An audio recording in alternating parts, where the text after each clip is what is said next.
Salam dostlar, peşəkar sırasına video editləmək istəyirsə, video sona qədər baxın. Çox uzatmayaq, video keçək. Bizə lazımlı olan proqram InShotdur. Nədən InShot? Çünki InShot bəzi edit proqramları kimi dayanmadan reklam vermir və adamın həvəsi qaçmır video editləməyə. Həm də InShotda qəşəng videolar, kalitəli videolar editləmək olur. Çox uzatmayaq, projeye keçək. Və buradan bir dənə proje seçəcəm.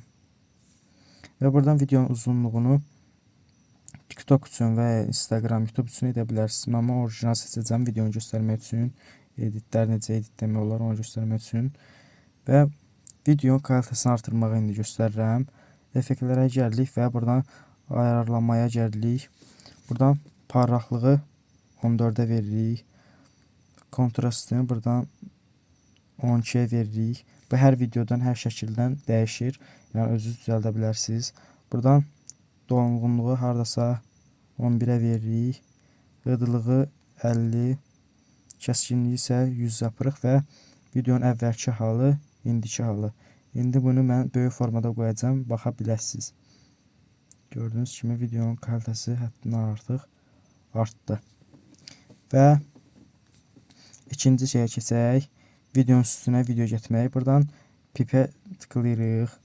Və buradan bir dənə video götürürük və bunu kəsirik. Kəsdikdən sonra bu videonu çıxarma burada yazılıb. Çıxarmaya tıklayırıq və buradan yaşıl yerə gətiririk və videonun arxa planını silirik. Və bir videoda 2 video olmuş olur. Məsələn, bunu qoya bilərsiniz, videoya like atın və ya abunə olun, göstərə bilərsiniz demədən, məsələn. Onun kimi oldu. Şimdi bunu silək, başqa şeylər göstərəcəm yenə. Və önəmli, məsələn, videonun gəldiyi axırına. Burada istəyirsiniz video donub qalsın. Buradan gəlirik, lap axırda dondur qismi var. Vırırıq və video dondu. Gördüyünüz kimi 3 saniyəsi dondu və ya artırırsınız 8 saniyəsi. 8 saniyə eləyək, məsələn. 4 saniyə idi, məsələn. 8 saniyəsi doldu, yəni donub qaldı video, məsələn. İndi bunu da silək. Bir də videonu, və indi sildik həmin yeri. Bir də əliniz dəyib nəsə sildisə, burada geri buton var. Geri buton. Diqqətlə baxın. Burada göstərirəm. Geri buton var. Bayaq bunu sildim, yoxdur. Şimdi geri butona vuranda həmin yer gəlir. Yəni nəsə əliniz dəyib silinəndə vuranda geri gətirmək olur geri butonda da. Yenə də silim, geçsin. Və burada ən önəmlilərdən biri maskalama qismi.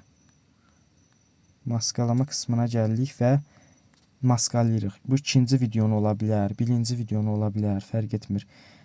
Amma ikinci videonu maskalamaq daha məsləhətlidir. Maskalayırıq, videonun üstlərinə qoyuruq. Və hər cürə maskalama olur videonu. Şimdi bunu da sildik. Və videonun burada özəlliklər var. HD, məsələn, buradan keyframe qoya bilərsiniz. Keyframe göstərim. Burada keyframe var. Məsələn, bura bir dənə keyframe qoydum. Burada keyframe bir dənə qoydum. Şimdi buradakı gördüyünüz kimi 2 dənə keyframe var. Gətirirəm üstünə görsənir. Buradakı keyframe'i yekərdirəm mən videonu. Və video gələndə yekəlir. Gördüyünüz kimi keyframelerin sayəsində. Və bugün bu qədər. Videoya like atıb abunə olmağı unutmayın. Belə videoların davamı gəlməsi üçün yorumlarda bildirin.